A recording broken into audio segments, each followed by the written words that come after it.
दोस्तों, आप सभी को नमस्कार। आप सभी का स्वागत है हमारे इस YouTube चैनल पर, जहां हम इतिहास वैकल्पिक विषय यूपीएससी मुख्य परीक्षा के लिए इससे संबंधित क्लासेस, टॉपिक और सब टॉपिक वाइज फॉर्मेट में फ्री में अवेलेबल कराते हैं इस YouTube चैनल पर।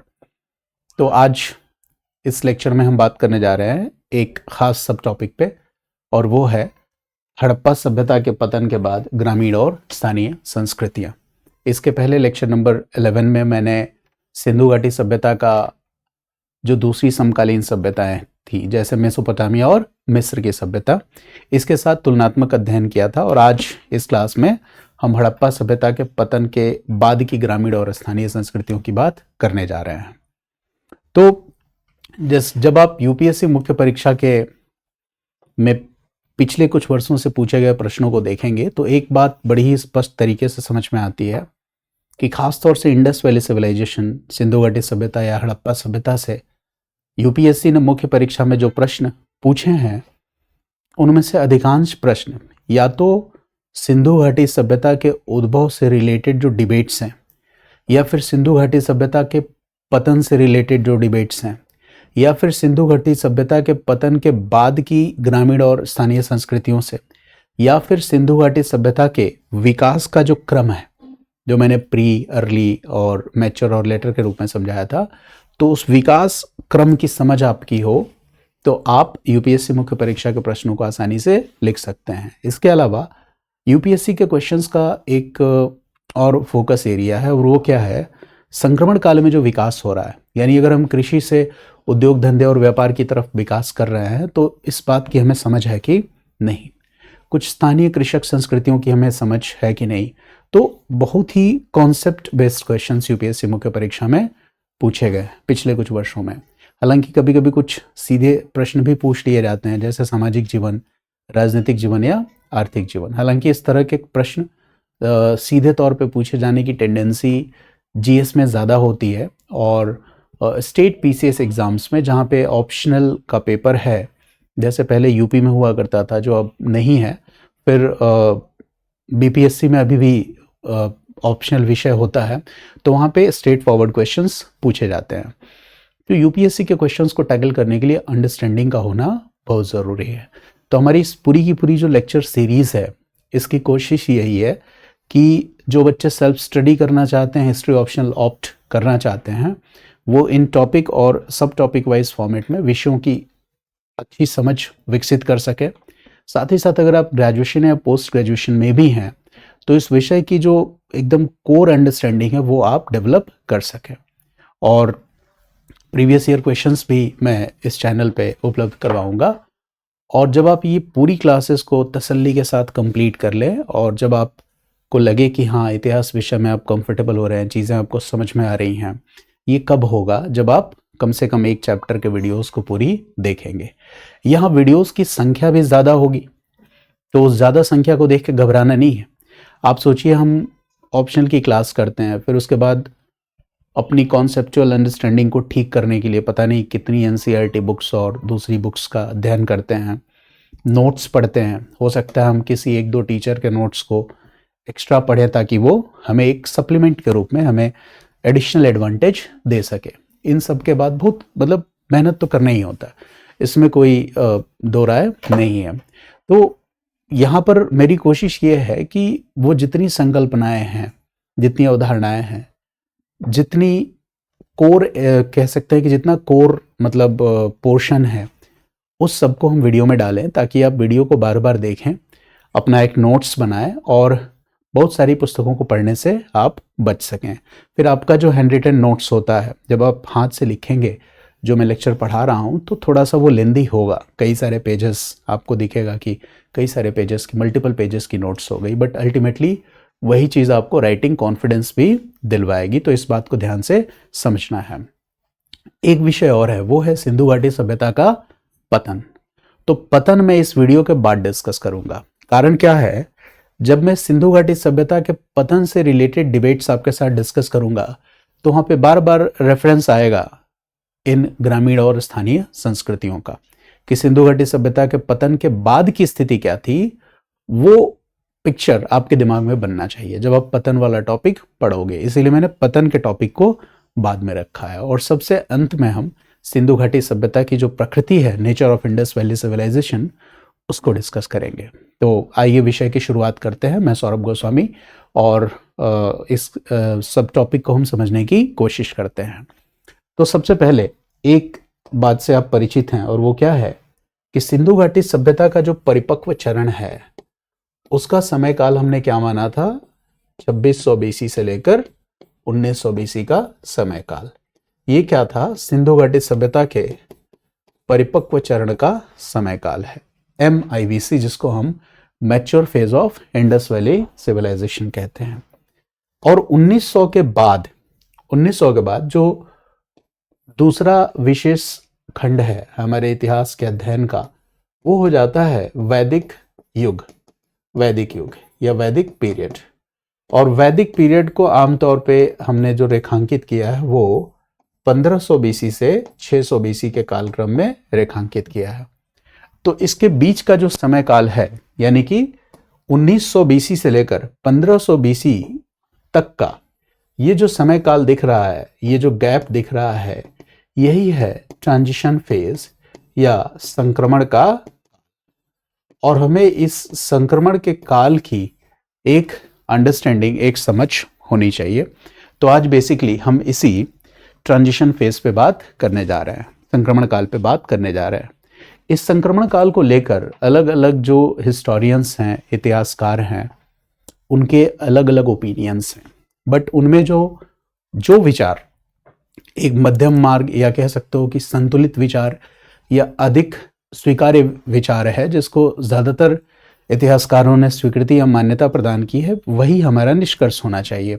हमें दूसरे विचारों से भी फैमिलियर होना चाहिए, परिचित होना चाहिए, लेकिन निष्कर्ष हमारा वही रहना चाहिए। तो यहाँ पे जो निष्कर्षात्मक अवधारणा है, कंक्लूसिव जो हमारी अंडरस्टैंडिंग है, वो क्या होगी कि इस संक्रमण के काल को एक इतिहासकार हैं जिनका नाम है GL पॉशेल। तो GL पॉशेल ने ये जो संक्रमण का काल है, इसको लोकलाइजेशन फेज के रूप में एक्सप्लेन किया है। और ये शब्द बहुत ही अच्छी व्याख्या करता है इस संक्रमण के काल की। और ये शब्द गढ़ने वाले इतिहासकार हैं GL पॉशेल। इन्होंने क्या कहा, लोकलाइजेशन फेज का मतलब ये है, इनका कहना कुछ ऐसा है कि ये जो समय काल है 2600 बीसी से 1900 बीसी का समय काल, यहाँ पे एक केंद्रीकृत व्यवस्था थी।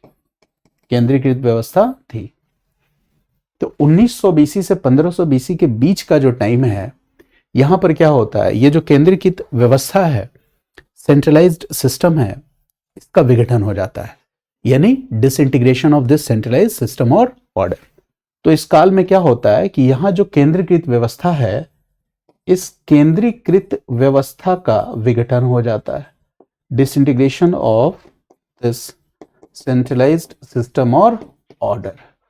और जब इस केंद्रीकृत व्यवस्था का विघटन होगा तो रिजल्ट का क्या होगा, रिजल्ट ये होगा कि जो रीजनल यूनिट्स या क्षेत्रीय इकाइयां हैं, वो एक दूसरे के साथ क्या होंगी, इंटीग्रेट होंगी, या रीजनल यूनिट्स, क्षेत्रीय इकाइयां अस्तित्व में आएंगी।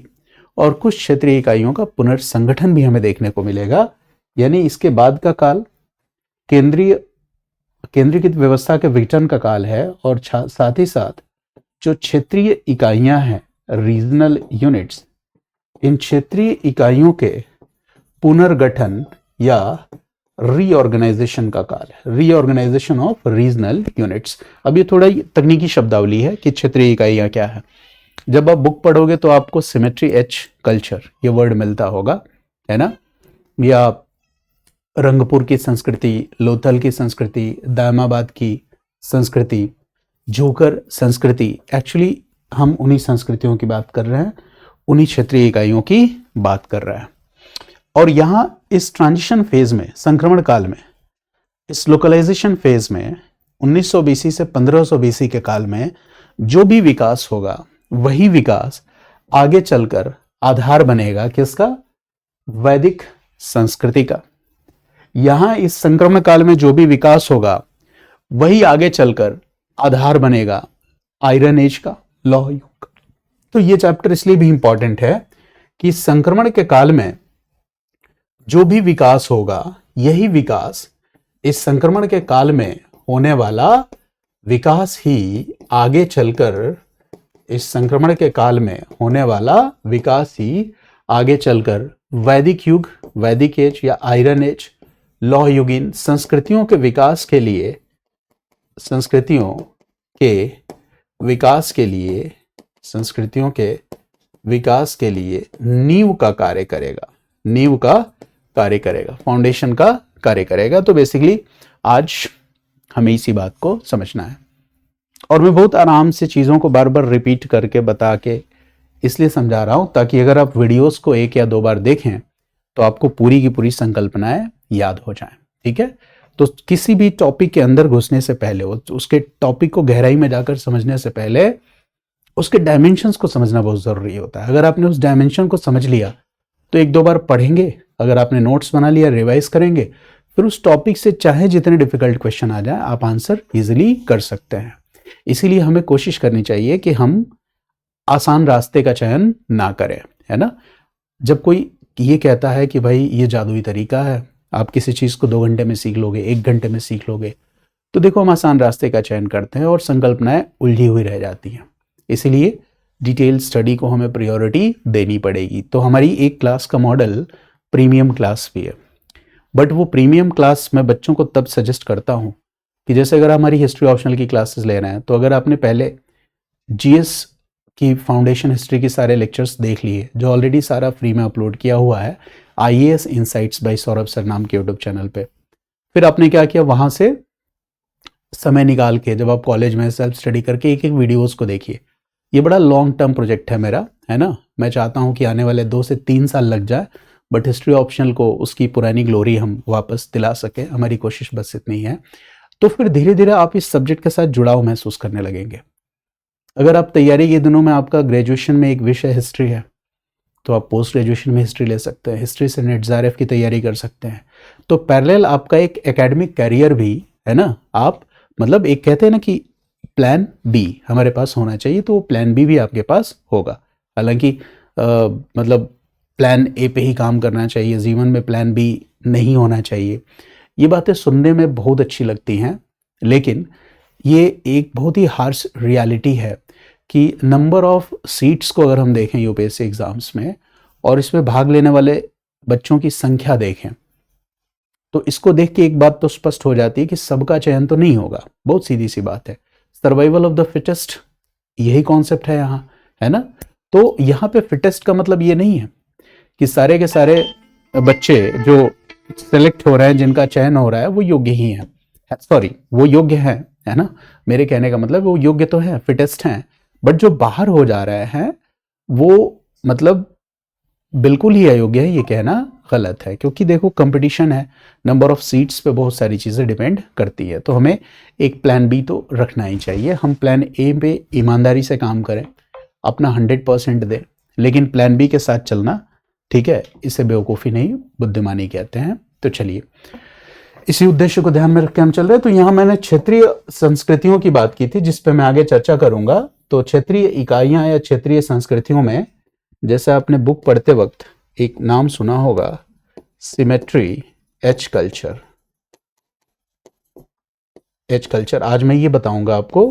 फिर आपने झूकर कल्चर, झूकर संस्कृति, है ना, ये भी नाम सुना होगा। या फिर आपने पोस्ट हड़प्पन कल्चर्स या उत्तर हड़प्पाई संस्कृतियों में सौराष्ट्र, रंगपुर, दाइमाबाद ऐसे संस्कृतियों का नाम सुना होगा, है ना। गुजरात में सौराष्ट्र, रंगपुर, दाइमाबाद, रंगपुर, दाइमाबाद ऐसे संस्कृतियों का भी नाम सुना होगा। तो इन्हीं के आसपास से जुड़े हुए जो डिबेट्स हैं उनको अभी हम डिस्कस करेंगे आपके साथ और समझने की कोशिश करेंगे। तो आइए इस विषय में थोड़ा और आगे प्रवेश करते हैं। और बताते वक्त चूंकि यहाँ पे पूरा का पूरा फोकस आइडिया और डिबेट्स को समझाने में है, तो इन क्षेत्रीय संस्कृतियों के बारे में इस पूरे डिबेट को समझने के बाद हम चर्चा कर लेंगे, ठीक है। तो ये अभी जो मैं बता रहा हूँ ये तो आपके कोर नोट्स का ही पार्ट है। तो देखो हड़प्पा सभ्यता का जब पतन हो गया, यानी अगर हम 1900 बीसी समय काल मान लें, यानी कि हड़प्पा सभ्यता, इंडस वैली सिविलाइजेशन, जो mature phase of Indus valley civilisation Harappa सभ्यता, इसके पतन के बाद भारतीय उपमहाद्वीप में एक नई परिस्थिति निर्मित हुई। और वो नई परिस्थिति क्या है, यही हमें समझना है कि हड़प्पा सभ्यता के पतन के बाद भारतीय उपमहाद्वीप में एक नई परिस्थिति निर्मित हुई। और वो नई परिस्थिति क्या है, हम इसी बात को समझते हैं। तो देखो, वो नई परिस्थिति क्या थी, तो उस नई परिस्थिति को हम कुछ लक्षणों के आधार पे पहचान सकते हैं। वो लक्षण क्या है, तो पहला लक्षण तो ये है कि जो ये mature phase of Indus valley civilisation है, सिंधु घाटी सभ्यता का जो नगरीकरण की अवस्था है, वहां पे शहरी जीवन था। तो देखो, पतन के बाद, यानी कि हम किस टाइम पीरियड की बात कर रहे हैं, 1900 बीसी से 1500 बीसी के बीच की ट्रांजिशन फेज की बात कर रहे हैं। तो यहां पे क्या हुआ, शहरी जीवन का स्थान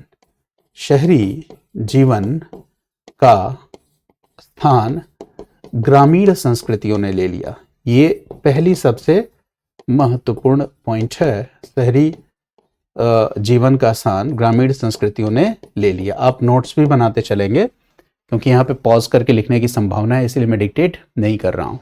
शहरी जीवन का स्थान किसने ले लिया, ग्रामीण संस्कृतियों ने। तो ये तो बहुत ही महत्वपूर्ण बात है कि पहले शहरी जीवन इंपॉर्टेंट था, अब उसको रिप्लेस करके जो रूरल कल्चर्स है, ग्रामीण संस्कृतियां, ये महत्वपूर्ण हो जाती है।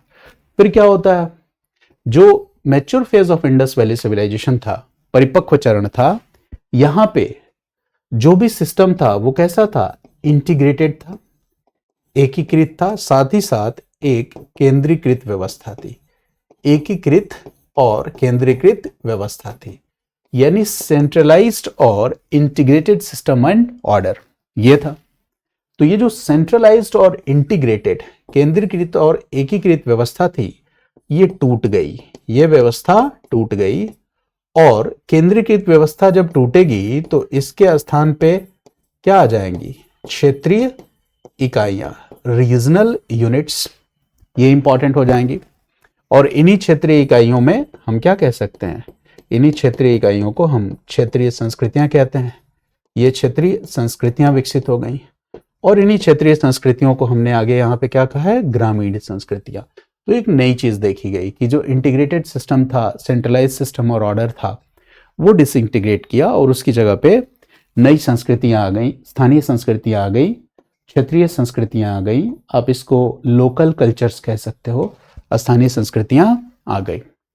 और क्या हुआ, हड़प्पा सभ्यता में या सिंधु घाटी सभ्यता में बहुत सारे ऐसे तत्व थे जिनके बारे में हमने पहले पढ़ा है, जो यूनिफॉर्मिटी या एक रूपता के लक्षणों को प्रदर्शित कर रहे थे। बहुत सारे ऐसे तत्व थे जो किस चीज को प्रदर्शित कर रहे थे, तो यूनिफॉर्मिटी या एक रूपता के लक्षणों को प्रदर्शित कर रहे थे। ये कलर शायद ज्यादा विजिबल नहीं है, तो यूनिफॉर्मिटी या एक रूपता के लक्षणों को प्रदर्शित कर रहे थे। जैसे सिंधु घाटी सभ्यता के जो महत्वपूर्ण शहर है, वहां से हमें बाट माप की प्रणाली मिली है, या ईंटों का आकार मिला है, या जो सिविक सिस्टम या ऑर्डर है, नगर पालिका व्यवस्था है, ये सब तो एक जैसी थी। इसके अलावा और भी बहुत सारी चीजें हैं, जैसे सिंधु घाटी सभ्यता में जो महत्वपूर्ण शहर है, वहां से जो ईंटों का आकार है, या फिर हम कह सकते हैं कि बाट माप की जो प्रणाली है, बाट माप की प्रणाली, ठीक है, या हम कह सकते हैं कि वेल डेवलप्ड ड्रेनेज सिस्टम, सुव्यवस्थित जल निकास प्रणाली, ये लगभग हर जगह क्या थी, विकसित थी। इसके अलावा और क्या था, तो जो सिविक बॉडी है, या हम कह सकते हैं कि नगर पालिका जैसी कोई व्यवस्था रही होगी जिससे नगरों में क्या था, एक सिविक ऑर्डर मेंटेन था। तो ये सब क्या था, यूनिफॉर्मिटी, ठीक है। तो जब वो सभ्यता का शहरीकरण की अवस्था थी, तो वहां पे बहुत सारे एलिमेंट्स यूनिफॉर्म थे। और देखो, एलिमेंट्स का यूनिफॉर्म होना ये विकास को दिखलाता है। जैसे मान लो कि दिल्ली में बड़े शोरूम्स हैं, बड़े मॉल्स हैं, उनमें बड़े ब्रांड्स हैं। लेकिन अगर ये बड़े शोरूम, बड़े मॉल, बड़े ब्रांड्स छोटे छोटे हर शहर में पहुंच जाए तो ये कब होगा? ये शहरीकरण की दशा में ही होगा। समझ गए? ये चीजें हैं।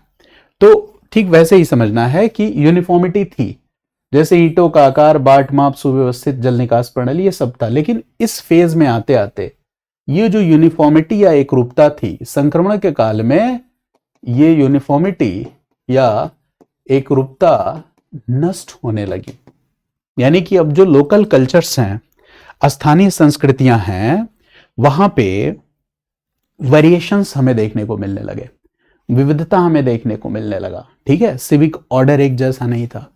हम कह सकते हैं कि बाट माप की प्रणाली में भिन्नता देखने को मिल रही है, मनके के आकार प्रकार में भिन्नता देखने को मिलने लगी, समाधान परंपराओं में कुछ डिफरेंस देखने को मिलने लगे, धार्मिक मान्यताओं में कुछ डिफरेंस देखने को मिलने लगा। और पहले ही क्या था, ये सब पहले एक यूनिफॉर्म था, और कुछ चीजें तो इंस्टीट्यूशनल, संस्थागत रूप ले चुकी थी यहाँ पे, है ना, एकीकृत, केंद्रीकृत और संस्थागत। अब क्या हो चुका है, ये यूनिफॉर्म नहीं है, एकीकृत नहीं है, केंद्रीकृत नहीं है, लोकल हो चुका है, संस्थागत नहीं है, और यूनिफॉर्मिटी या एकरूपता के तत्व नष्ट होने लगे। ये हुआ सिंधु घाटी सभ्यता के पतन के बाद। इसके अलावा और क्या हुआ, तो देखो, सिंध और पंजाब के क्षेत्र में जो महत्वपूर्ण नगरीय केंद्र थे, धीरे धीरे उन नगरीय केंद्रों का, या कह सकते हो कि अर्बन सेंटर्स का क्षरण होने लगा, डिटोरिएशन होने लगा। तो एक ये भी नई बात है कि इसके बाद क्या होता है कि सिंध और पंजाब के क्षेत्र में, सिंध और पंजाब क्षेत्र में, नोट करते रहिएगा, है ना, कि सिंध और पंजाब क्षेत्र में, पंजाब क्षेत्र में जो नगरीय केंद्र थे, उनका पंजाब क्षेत्र में नगरीय केंद्रों का क्षरण होने लगा, डिटोरिएशन होने लगा, नगरीय केंद्रों का क्षरण होने लगा, डिटोरिएशन होने लगेगा। अच्छा, जब नगरीय केंद्रों का क्षरण होगा तो वहां पे क्या होगा, रूरल फीचर्स, ग्रामीण विशेषताएं, साथ ही साथ वहां पर किस तरह की आबादी का फैलाव हो जाएगा, तो जो रूरल पॉपुलेशन है, ग्रामीण आबादी, इसका फैलाव हो जाएगा। यानी नगरीय केंद्रों का क्षरण हो गया, और अब इन नगरीय केंद्रों का रूप बदलने लगा। अब ये नगरीय केंद्र क्या करने लगे, ग्रामीण स्वरूप ग्रहण करने लगे। अब ये नगरीय केंद्र क्या करने लगे, ये ग्रामीण स्वरूप ग्रहण करने लगे। और साथ ही साथ यहां पर क्या हुआ कि ग्रामीण आबादी या रूरल पॉपुलेशन, ग्रामीण आबादी या रूरल पॉपुलेशन, ये ग्रामीण आबादी तेजी से बढ़ने लगी। तो ये पूरा का पूरा चेंज आ रहा है। जलवायु में भी बदलाव देखने को मिल रहा है, प्रशासनिक ढांचे में बदलाव देखने को मिल रहा है, व्यापार में गिरावट देखने को मिल रही है। तो ये सब कुछ हो रहा है, यानी क्लाइमेटिक चेंजेस, इन्वायरमेंटल चेंजेस। ठीक है, इसके अलावा और क्या बदलाव हो रहा है, तो इसके अलावा जलवायु में भिन्नता हमें देखने को मिल रही है, जलवायु में भिन्नता देखने को मिल रही है, पर्यावरणीय बदलाव देखने को मिल रहा है, पर्यावरणीय बदलाव देखने को मिल रहा है। और देखो, शहरी केंद्रों या नगरीय केंद्रों के क्षरण का मतलब ही है कि व्यापार वाणिज्य में क्या हो रहा है, डिक्लाइन हो रहा है, deterioration of trade and commerce. तो व्यापार वाणिज्य में कमी ये देखने को मिल रही है, पर्यावरणीय बदलाव है, जलवायु है, और साथ ही साथ जो प्रशासनिक ढांचा था, एडमिनिस्ट्रेटिव स्ट्रक्चर, फर्स्ट अर्बनाइजेशन के लिए वो एडमिनिस्ट्रेटिव स्ट्रक्चर बहुत इंपॉर्टेंट था। तो उस प्रशासनिक ढांचे में भी तेजी से बदलाव हो रहा है, और वो प्रशासनिक ढांचा डिग्रेड होता चला जा रहा है, निम्नीकृत होता चला जा रहा है। तो ये भी एक चेंज देखने को मिल रहा है कि जलवायु, पर्यावरणीय क्षरण और प्रशासनिक ढांचा ये तेजी से बदल रहा है। यानी कि अब बड़े शहरों की जगह हड़प्पा, मोहनजोदाड़ो, धौलावीरा, राखीगढ़ी की जगह लोकल कल्चर्स या रूरल कल्चर्स अस्तित्व में आते हैं। उनमें से कुछ रूरल कल्चर्स को स्टडी किया गया। यानी अब हम बड़े शहरों का नाम नहीं ले रहे हैं, अब बड़े शहरों की जगह हम क्या करेंगे, कुछ लोकल सेंटर्स या लोकल कल्चर्स या रीजनल यूनिट्स का नाम लेंगे। तो ये बहुत ही बेसिक चीज है कि 2600-1900 बीसी में हम बड़े शहरों की बात कर रहे हैं, और 1900-1500 बीसी में हम किस चीज की बात कर रहे हैं, रीजनल कल्चर्स, ग्रामीण संस्कृतियों की बात कर रहे हैं। और उन्हीं ग्रामीण संस्कृतियों में एक संस्कृति को मैंने कहा था सिमेट्री एच कल्चर, यानी कि ये पोस्ट हड़प्पन फेज में है, यानी हड़प्पा सभ्यता के परिपक्व चरण के बाद, उसके डिक्लाइन के बाद की ग्रामीण संस्कृति है। इन्हीं ग्रामीण संस्कृतियों में मैंने एक संस्कृति की बात की थी जिसका नाम था झूकर कल्चर, सिंध क्षेत्र में। इन्हीं ग्रामीण संस्कृतियों में मैंने पोस्ट हड़प्पन में एक संस्कृति की बात की थी जिसका नाम था सौराष्ट्र की संस्कृति, रंगपुर की संस्कृति और दायमाबाद की संस्कृति। तो पोस्ट हड़प्पन कल्चर्स, उत्तर हड़प्पाई संस्कृतियों में एक है सौराष्ट्र की संस्कृति, रंगपुर की संस्कृति और दायमाबाद की संस्कृति। देखो, इसके अंदर जाके सवाल नहीं पूछा जाएगा, लेकिन एक इतिहास का छात्र होने के नाते हमें इतनी तो समझ होनी चाहिए। कोई पूछ ले सिमेट्री एच कल्चर का मतलब क्या है तो हम बता पाए, इंटरव्यू में ही पूछ लिया जाए, क्योंकि ऑप्शनल सब्जेक्ट को रखने का मतलब ही यही है कि इसके बारे में हमारी एक स्पेशलाइज्ड नॉलेज हो। तो ये तो बेसिक बात तो हमें पता होना चाहिए कि why we are calling it cemetery culture. ठीक है, तो ये मैं बताऊंगा आपको, लेकिन कुछ और संकल्पनाओं को समझते हैं और उसके बाद मैं इन संस्कृतियों के बारे में, इन चारों संस्कृतियों के बारे में आपको बताऊंगा। तो पहले कुछ और संकल्पनाओं को हम समझ लेते हैं कि डिबेट क्या है यहाँ पे, क्योंकि क्वेश्चंस जो है वो डिबेट्स की अंडरस्टैंडिंग से ही है ना। और कई बार प्रश्न पूछते वक्त, प्रश्न को फ्रेम करते वक्त एग्जामिनर जानबूझ के उसमें कुछ कीवर्ड्स इस्तेमाल कर लेता है। जैसे प्रश्न में ही सिमेट्री कल्चर लिख देगा, या रंगपुर या सौराष्ट्र, है ना, की संस्कृतियों की बात कर लेगा, दायमाबाद की संस्कृतियों की बात कर लेगा। प्रश्न में कहीं उत्तर हड़प्पाई संस्कृतियों का जिक्र कर देगा, प्रश्न में वो क्षेत्रीय संस्कृतियों की बात कर लेगा, झूकर संस्कृति की बात कर लेगा। तो क्या होगा कि जब तक आप समझे नहीं रहोगे तो आप तो मतलब आप ये सोचोगे कि यार क्वेश्चन सीधा क्यों नहीं है, सिंधु घाटी सभ्यता के आर्थिक जीवन के बारे में लिखा है, ये क्वेश्चन तो मैंने पढ़ा ही नहीं है, ऐसी फीलिंग आपको आने लगी, जबकि ऐसा कुछ नहीं है। रिवर्स इंजीनियरिंग करके आप डिफिकल्ट से डिफिकल्ट क्वेश्चंस को लिख सकते हो। रिवर्स इंजीनियरिंग का कॉन्सेप्ट क्या है? जैसे क्वेश्चन में आपको सिमेट्री एच कल्चर दिख गया, झूकर कल्चर दिख गया, या पोस्ट हड़प्पन उत्तर हड़प्पाई संस्कृतियों में रंगपुर सौराष्ट्र या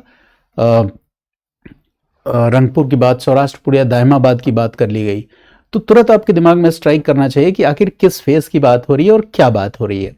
और जब आप उस बात को आइडेंटिफाई कर जाओ तो उससे जुड़ी हुई जो सबसे महत्वपूर्ण बातें हैं और जो उस पूरी की पूरी डिबेट का जो कंक्लूसिव पोर्शन है, निष्कर्ष वाला भाग है, वो अपने आंसर में लिख के चले आओ और आप पाओगे कि बहुत ही अच्छे नंबर्स आप पाते हो। तो हिस्ट्री में तो बहुत एवरेज लिखकर लोग बहुत अच्छा नंबर पा जाते हैं। तो अगर आपने थोड़ा स्टैंडर्ड अपनी तैयारी का इंप्रूव किया, चीज़ों की समझ विकसित की, तो फिर आसान है ना, मुश्किल नहीं है। तो चलिए, अब एक डिबेट जो है, अब ये बात आपने समझी ना कि मैं अगर कह रहा हूं पोस्ट हड़प्पन कल्चर्स, समझो इस बात को, पहले कीवर्ड्स को तोड़ के समझना सीखो। उत्तर हड़प्पाई संस्कृतियां, आप हिंदी में लिख लीजिएगा थोड़ा, मतलब पोस्ट हड़प्पन कल्चर्स, उत्तर हड़प्पाई संस्कृतियां, इसका मतलब हम 1900 बीसी के बाद के समयकाल की बात कर रहे हैं। ठीक है, और यहाँ पे हमने क्या कहा था, सेंट्रलाइज सिस्टम डिक्लाइन हो गया था और यहाँ पे रीजनल या लोकल कल्चर्स, क्षेत्रीय या स्थानीय संस्कृतियां ये इंपॉर्टेंट होने लगी थी। क्षेत्रीय स्थानीय संस्कृतियां इंपॉर्टेंट होने लगी थी, यही बात मैंने आपको बताया था कि यहाँ पे ग्रामीण तत्व दिखने लगे हैं, ग्रामीण तत्व दिखने लगे। अब कुछ डिबेट्स हैं हिस्ट्री के, और ये जो डिबेट्स हैं ये बड़े ही महत्वपूर्ण हैं। इन डिबेट्स से जोड़ के क्वेश्चंस को बनाने की संभावना बनती है। एक डिबेट है वो, उसको हम कहते हैं कॉन्टिन्यूटी थ्योरी या निरंतरता से संबंधित, है ना, जो ऐतिहासिक बहस है। एक डिबेट है जिसको हम कहते हैं डिसकॉन्टिन्यूटी थ्योरी। ठीक है, तो अब ये दोनों डिबेट्स क्या हैं और हम डिसकॉन्टिन्यूटी थ्योरी को माने या कंटिन्यूटी थ्योरी को माने, ये भी हमें समझना है। तो दो डिबेट्स हैं यहां, एक को हम कहते हैं कॉन्टिन्यूटी थ्योरी, एक को हम क्या कहते हैं, कॉन्टिन्यूटी थ्योरी, निरंतरता, और डिसकंटिन्यूटी थ्योरी, डिसकंटिन्यूटी थ्योरी। दो तरह के डिबेट हैं, निरंतरता और निरंतरता का रुक जाना, है ना, सातत्यता का रुक जाना, ये दो तरह के डिबेट हैं। अब इन डिबेट्स में से हमारा कंक्लूजन क्या होगा? तो देखो, एज इट इज ना हम इसको एक्सेप्ट करेंगे ना इसको एक्सेप्ट करेंगे, हमें बीच से क्या करना होगा, एक मिडिल पाथ, और ये जो मिडिल पाथ होगा यही हमारा कंक्लूजन होगा। तो हम तो कोई इतिहासकार है नहीं कि हम मिडिल पाथ बनाते चलें, है ना। तो ये जो मिडिल पाथ है, ये मिडिल पाथ जो है, यही विचार जीएल पोशेल का है। यही विचार किसका है, जीएल पोशेल का। और जीएल पोशेल ने जो रीजनलाइजेशन फेज या लोकलाइजेशन फेज या एरा कहा, वो वही मिडिल पाथ का विचार है जो शुरू में मैंने आपको बताया था। तो जीएल पोशेल ने रीजनलाइजेशन फेज कहा, रीजनलाइजेशन फेज कहा, या लोकलाइजेशन फेज या एरा कहा, या फिर क्या कहा, लोकलाइजेशन फेज या एरा। ये बात कही ना जो शुरू में मैंने आपको बताया था। शुरू पहली क्लास, ये देखिए शुरुआत में ही मैंने यहाँ पे एक वर्ड यूज किया, लोकलाइजेशन फेज। बेसिकली यही जीएल पोशेल का मध्यम मार्ग का विचार है। तो हमें ये विचार रीजनलाइजेशन फेज ज्यादा बेटर तभी समझ में आएगा जब हम कंटिन्यूटी और डिसकंटिन्यूटी थियरी के बहस को भी समझ लें। कंटिन्यूटी थियरी देखो, कुछ इतिहासकार है, नाम नहीं आप लिखोगे तो भी चल जाएगा, केनोयर हैं, शिरीन रत्नागर हैं, इन लोगों ने काम किया इस थियरी पे। आप चाहो तो अपने नोट्स में लिख सकते हो, एग्जाम में स्किप भी कर दोगे तो कोई प्रॉब्लम नहीं है। आपको इन विचारों का एसेंस समझना है कि क्या कॉन्टिन्यूटी थ्योरी कहता है। तो केनोयर और रत्नागर ने ये डिबेट, मतलब इस बहस को दिया। उनका ये कहना था कि ये जो निरंतरता सिद्धांत है, कंटिन्यूटी थ्योरी, वो ये कह रहे हैं कि ये बात सही है कि 1900 बीसी में हड़प्पा सभ्यता का पतन हो गया, लेकिन हड़प्पा सभ्यता के पतन के बाद हड़प्पा सभ्यता के कुछ तत्व ऐसे थे जो बाद की संस्कृतियों में भी निरंतर बने रहे। यानी कि हड़प्पा सभ्यता का पतन है ना, सभ्यता का कंप्लीट डिक्लाइन या पूरी तरह से पतन नहीं है। हड़प्पा सभ्यता का पतन तो हुआ, डिक्लाइन तो हुआ, लेकिन ये कंप्लीट डिक्लाइन, संपूर्ण पतन नहीं है। क्यों संपूर्ण पतन नहीं है? क्योंकि हड़प्पा सभ्यता के कुछ एलिमेंट्स इसके बाद के चरण में भी निरंतर बने रहे। तो बाद के चरण में वो निरंतर कहां बने रहेंगे? स्थानीय परंपराओं में निरंतर बने रहेंगे। तो ये डिबेट यही है। तो आप चाहें तो लिख सकते हैं, निरंतरता सिद्धांत क्या कहता है? निरंतर सिद्धांत ये कहता है, कॉन्टिन्यूटी थ्योरी ये कहता है कि mature phase of Indus valley civilisation, Harappa सभ्यता का पतन का अर्थ संपूर्ण पतन या कंप्लीट डिक्लाइन नहीं है। ये कहता है कि इसका अर्थ संपूर्ण पतन नहीं है, कंप्लीट डिक्लाइन नहीं है।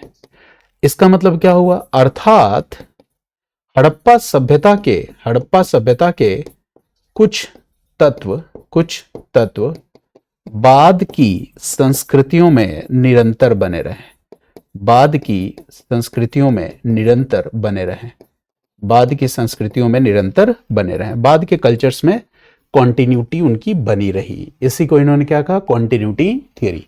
केनोयर और रत्नागर का विचार है। अच्छा, इस बात को और आगे जाके समझने के लिए आपको क्या करना होगा? हड़प्पा सभ्यता आपने पढ़ ही लिया है और बाद की संस्कृतियों का नाम आप जानते ही हो, है ना, जैसे झूकर संस्कृति या सिमेट्री एज कल्चर। तो सिमेट्री एज कल्चर में एलिमेंट्स को देखोगे या झूकर कल्चर में एलिमेंट्स को देखोगे, रंगपुर या दाइमाबाद कल्चर्स में एलिमेंट्स को देखोगे, तो पाओगे कि कुछ एलिमेंट्स हड़प्पा सभ्यता से कंटिन्यू बने हुए हैं। तो उसके आधार पे आप निरंतरता सिद्धांत की बात करते हो। मतलब ऐसे ही हिस्टोरियन स्टडी करते हैं।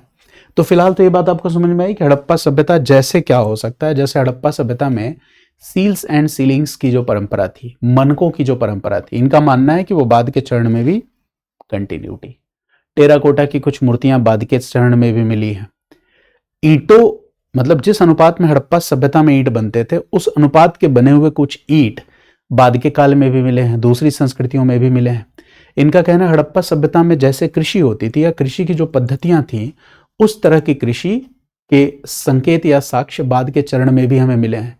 तो जब बाद के चरण में क्षेत्रीय संस्कृतियां हैं और वहां पे एलिमेंट्स देखने को मिले हैं, तो हम ये नहीं कहेंगे कि हड़प्पा सभ्यता का डिक्लाइन मतलब कंप्लीट डिक्लाइन, हड़प्पा सभ्यता का मतलब पतन मतलब संपूर्ण पतन। हम ये कहेंगे हड़प्पा सभ्यता या संस्कृति के कुछ तत्व आगे भी निरंतर बने रहे। इसीलिए इसको हमने क्या कहा? निरंतरता सिद्धांत। मतलब कौन से तत्व निरंतर बने रहेंगे? यहां कहा जा रहा है ना कि कुछ तत्व आगे भी निरंतर रहे, मतलब मन के, या फिर हम कह सकते हैं ईंटों का आकार जो था हड़प्पा सभ्यता में, उसी आकार के ईंट कुछ संस्कृतियों से अगर आपको मिल जाए, ठीक है, तो इस आधार पे हम कह सकते हैं। या फिर हम कह सकते हैं कि टेराकोटा की बनी हुई वैसी आकृतियां मिल गई हैं बाद की संस्कृतियों से जो हड़प्पा सभ्यता में मिलती थी। या फिर हम कह दें कि जो कृषि पद्धतियां हैं वैसी कृषि पद्धतियां मिल गई जो हड़प्पा सभ्यता में लोग जिनको फॉलो करते थे। तो ये आधार है कॉन्टिन्यूटी थियरी का। अब जो दूसरा विचार है वो क्या है? डिसकॉन्टिन्यूटी थियरी, है ना। तो डिसकॉन्टिन्यूटी थियरी देखो क्या है, ये भी बहुत आसान सा विचार है। डिसकॉन्टिन्यूटी थियरी जैसे मार्टिमर व्हीलर, पेयर सर्विस जैसे इतिहासकार जो है, अगेन आपको इतिहासकार का नाम स्किप कर सकते हो या फिर अपने नोट्स में लिख सकते हो। मार्टिमर व्हीलर और फेयर सर्विस जैसे इतिहासकारों ने ये डिसकॉन्टिन्यूटी थ्योरी दी। इन्होंने ये कहा कि हड़प्पा सभ्यता जो है, हड़प्पा सभ्यता का अंत मतलब संपूर्ण अंत, मतलब डिक्लाइन मतलब कंप्लीट डिक्लाइन। बस डिसकॉन्टिन्यूटी का मतलब क्या है? निरंतर नहीं बने रहना। यानी यहां इनका कहना है कि हड़प्पा सभ्यता के अंत का मतलब, हड़प्पा सभ्यता के अंत का अर्थ क्या है? संपूर्ण अंत। संपूर्ण अंत, संपूर्ण अंत को हम क्या कहेंगे इंग्लिश में? Complete decline. इनका ये कहना है कि हड़प्पा सभ्यता के डिक्लाइन का मतलब कंप्लीट डिक्लाइन, मतलब हड़प्पा सभ्यता खत्म हुई और हड़प्पा सभ्यता से जुड़े हुए जो प्रमुख संस्थागत तत्व हैं, इंस्टीट्यूशनल एलिमेंट्स हैं, चाहे वो लिपियां हो, चाहे मोहरें हो, चाहे नगर नियोजन हो या बाट माप की प्रणाली हो, सब कुछ हड़प्पा सभ्यता के साथ ही खत्म हो गया। तो आपको ऐसा नहीं लग रहा है कि ये एक्सट्रीम व्यू पॉइंट हो गया कि आप मान रहे हो कि सब कुछ खत्म हो गया, है ना। तो ये एक्सट्रीम व्यू पॉइंट है। इनका कहना है कि चाहे मोहरे हो, चाहे लिपियां हो या इनकी कृषि पद्धतियां, मतलब सब कुछ क्या हो गया? सब कुछ खत्म हो गया। डिसकंटिन्यूटी यानी पतन का मतलब क्या हो गया? संपूर्ण पतन। तो देखो अब इसके बीच का रास्ता हमें निकालना पड़ेगा, यही बीच का रास्ता मिडिल पाथ है। तो जब भी एग्जाम में आपके पास वर्ड लिमिट हो या कम शब्दों में लिखने की चुनौती हो, अगर कोई पूछे कि हड़प्पा सभ्यता के पतन के बाद क्या हुआ, और अगर आपके पास मान लो 30 या 40 वर्ड्स की ही लिमिट हो, तो आप क्या करोगे? इस डिबेट का जो कंक्लूसिव पार्ट है वो आप अपने आंसर में लिखोगे। ध्यान रखना है ना। तो हम क्या करेंगे? मिडिल पाथ की तरफ जाएंगे और मिडिल पाथ का डिबेट जो है, मिडिल पाथ का डिबेट कॉन्टिन्यूटी और डिसकंटिन्यूटी, दो थियरीज आ गई, कॉन्टिन्यूटी और डिसकंटिन्यूटी, बीच में आ गया मिडिल पाथ, मध्यम मार्ग। और यही मध्यम मार्ग क्या कहता है? Localisation era. लोकलाइजेशन एरा, है ना, या रीजनलाइजेशन एरा। रीजनलाइजेशन एरा, मैं इंग्लिश वर्ड भी इसलिए लिख दे रहा हूं, इससे थोड़ा रिकॉल करना इजी हो जाता है ना। हिंदी में तो अल्टीमेटली हमें लिखना ही है। तो इसे हम कहते हैं क्षेत्रीय संस्कृतियों का दौर। क्षेत्रीय संस्कृतियों का दौर, क्षेत्रीय संस्कृतियों का दौर, GL पोशेल। तो आप ध्यान रखो, जहां पे भी चैलेंजेस हो, वर्ड लिमिट हो, वहां पे आप सीधे यही लिखोगे कि हड़प्पा सभ्यता के पतन के बाद यही स्थिति थी।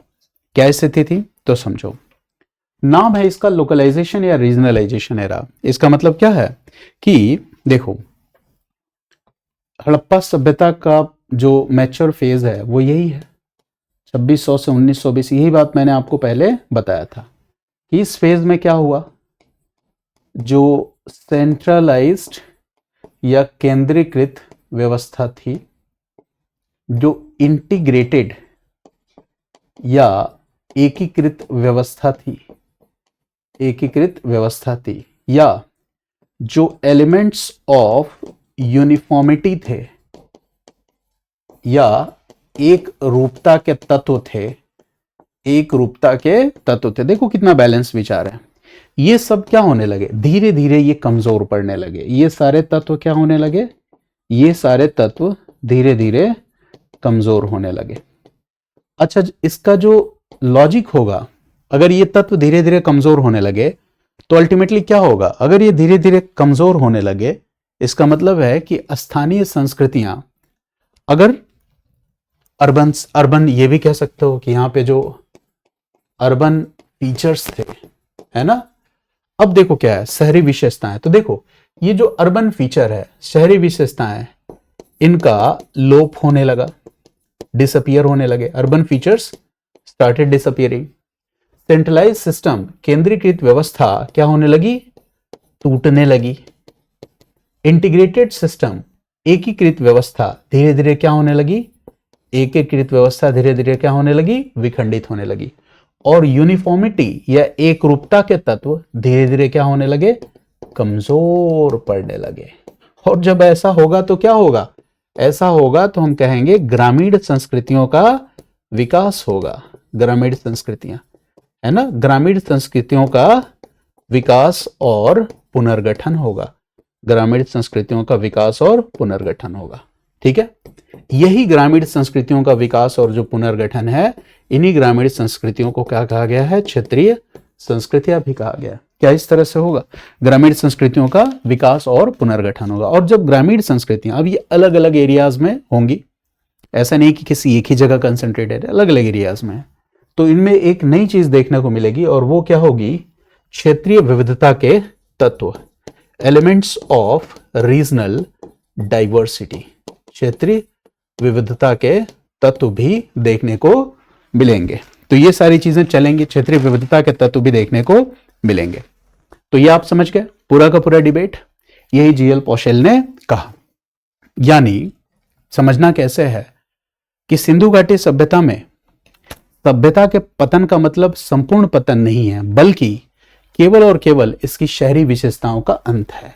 अब ये सारी लाइंस बहुत इंपॉर्टेंट है, एग्जाम में इन्हीं लाइंस को हमें यूज करना है कि सिंधु घाटी सभ्यता के पतन का अर्थ संपूर्ण पतन नहीं, पतन का अर्थ संपूर्ण पतन नहीं, बल्कि केवल इसके शहरी विशेषताओं का अंत होना है। केवल इसके शहरी विशेषताओं का अंत होना है। अब ये सब पॉइंट्स ऐसे हैं कि कोई पूछे पतन के बाद क्या हुआ तो आप सीधे बोलो। जीएस वाले बच्चे भी ये बोल सकते हैं कि सिंधु घाटी सभ्यता के पतन का मतलब केवल शहरी विशेषताओं का अंत होना है। लंबी दूरी के व्यापार, लॉन्ग डिस्टेंस ट्रेड का नकारात्मक रूप से प्रभावित होना है। यानी लंबी दूरी का व्यापार भी क्या होने लगा, कम होने लगा। यानी व्यापार वाणिज्य क्या होने लगा, कमजोर पड़ने लगा।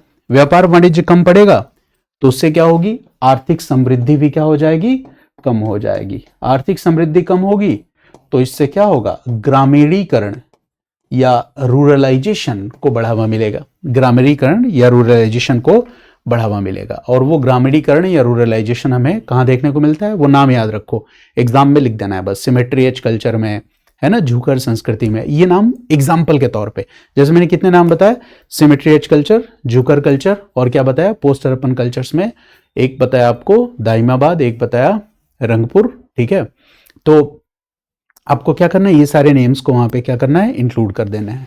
थोड़ी राजनीतिक सत्ता की बात कर लो कि केंद्रीकृत राजनीतिक नियंत्रण का क्या हो गया, पतन हो गया।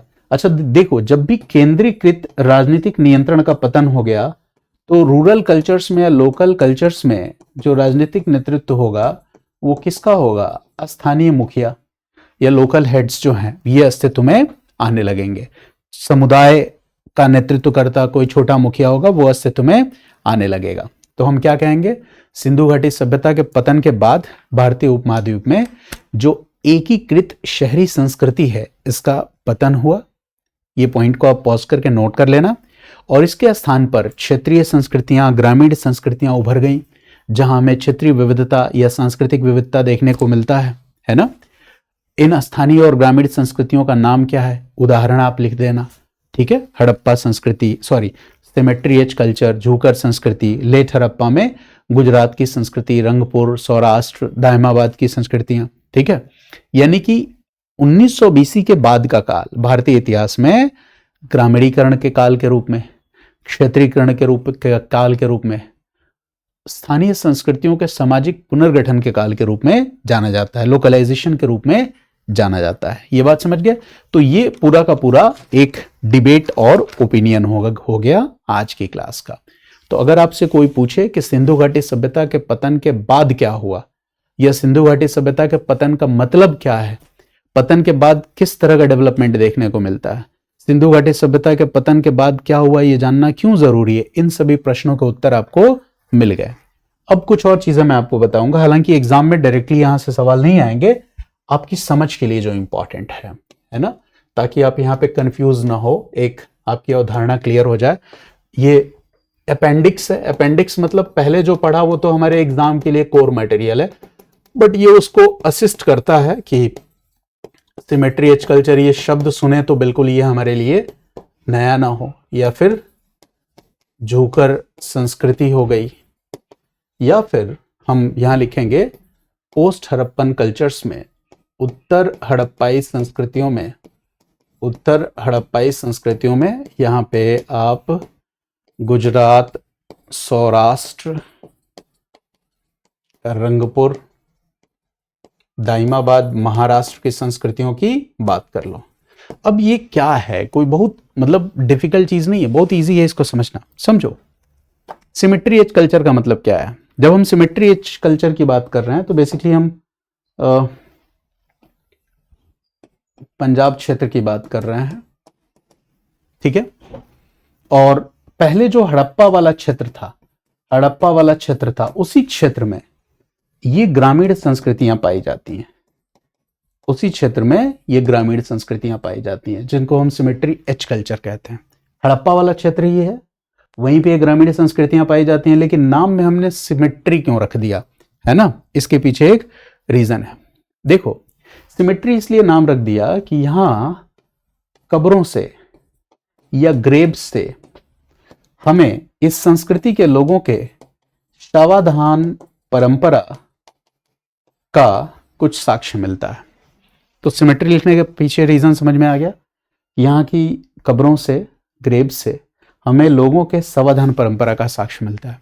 अच्छा, वो शवाधान की परंपरा से हमें एक बहुत ही महत्वपूर्ण जानकारी मिलती है कि यहाँ पे शवाधान परंपरा से ये जानकारी मिलती है कि सिंधु घाटी सभ्यता के पतन के बाद इसी क्षेत्र में जो ग्रामीण संस्कृतियां हैं, यहाँ लोगों की शवाधान की परंपरा में अब पहले से भिन्नता देखने को मिल रही है, पहले से भिन्नता देखने को मिल रही है। पहले से भिन्नता देखने का मतलब ये हो गया कि इस बात की संभावना है कि इन लोगों की जो धार्मिक या अनुष्ठानिक परंपराएं हैं वो पहले की परंपराओं से अब अलग दिख रही हैं। तो एक ये चीज हो गई, ठीक है। तो अब देखो, अब इसको लेके अलग अलग लोग अलग अलग तरीके से एक्सप्लेन करेंगे, ठीक है। मार्टिमर व्हीलर ने क्या कहा था, डिसकंटिन्यूटी थ्योरी। तो मार्टिमर व्हीलर क्या कहेंगे, मार्टिमर व्हीलर कहेंगे यही है डिसकंटिन्यूटी, कि पहले के शवाधान परंपरा से बदलाव, अब इनके धार्मिक या अनुष्ठानिक परंपराएं अलग दिख रही हैं, है ना। केनोयर क्या कहेंगे, केनोयर कहेंगे कि देखो किसी भी सभ्यता में यह संभव है कि नए नए समूह मिश्रित हों, उनके साथ जुड़ के रहें, तो हो सकता है कि ये जो सभ्यता है ये नए समूहों, है ना, कुछ जुड़े हों, हड़प्पा सभ्यता के लोग जुड़े हों और उनकी शवाधान परंपरा को दिखाता हो। तो उन्होंने निरंतरता बताया, बट जीएल पोशेल ने कहा कि नहीं, ये कॉन्टिन्यूटी है, निरंतरता है, ठीक है।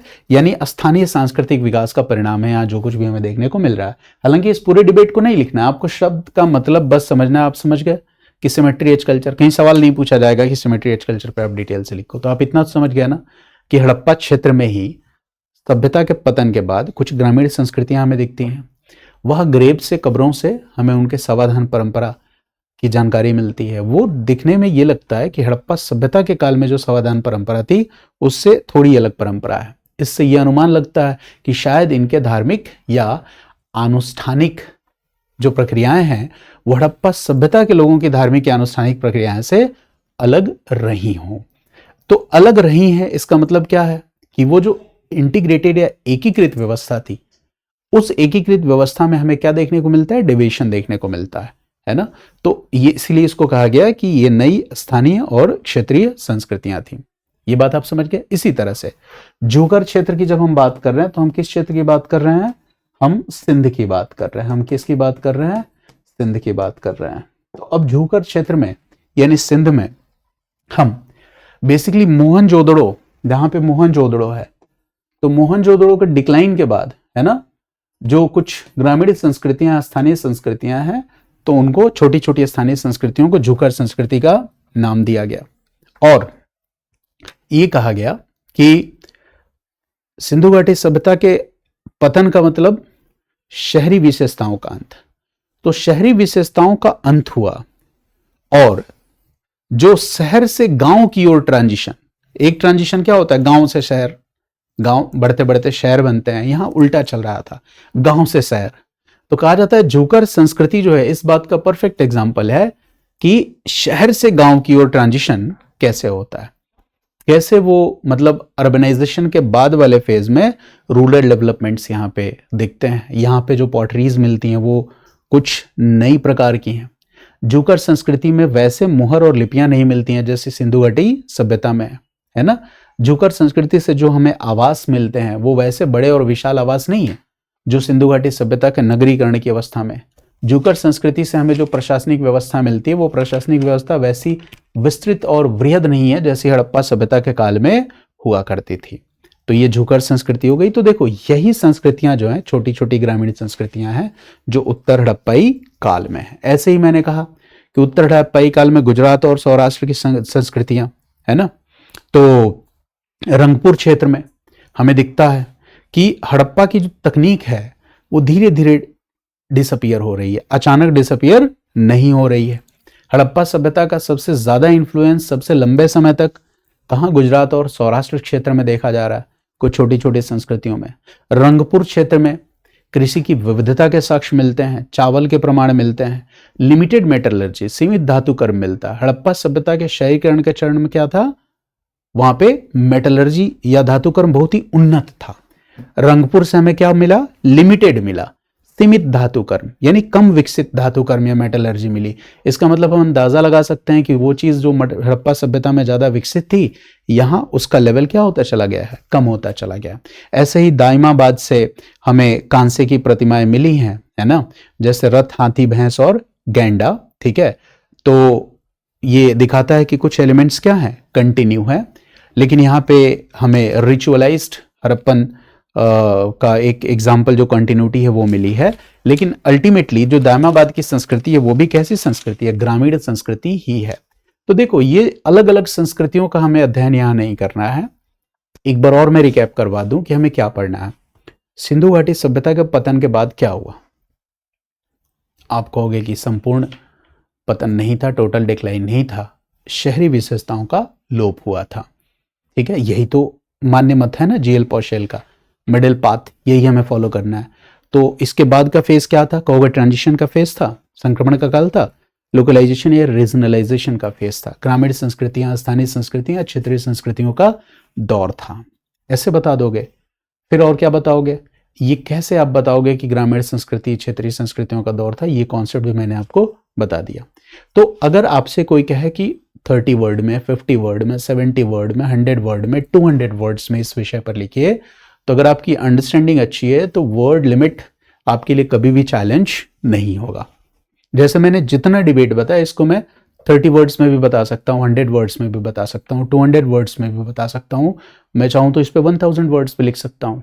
तो जब हम किसी विषय को समझते हैं तो वहां पे जटिलता समाप्त हो जाती है, और जटिलता के समाप्त होते ही वर्ड लिमिट हमारे लिए चैलेंज नहीं रहता। हालांकि जो मैं बात बता रहा हूं, जब मैं PYQs डिस्कस करूंगा तो इस बात को और बेहतर ढंग से आप समझ सकते हैं।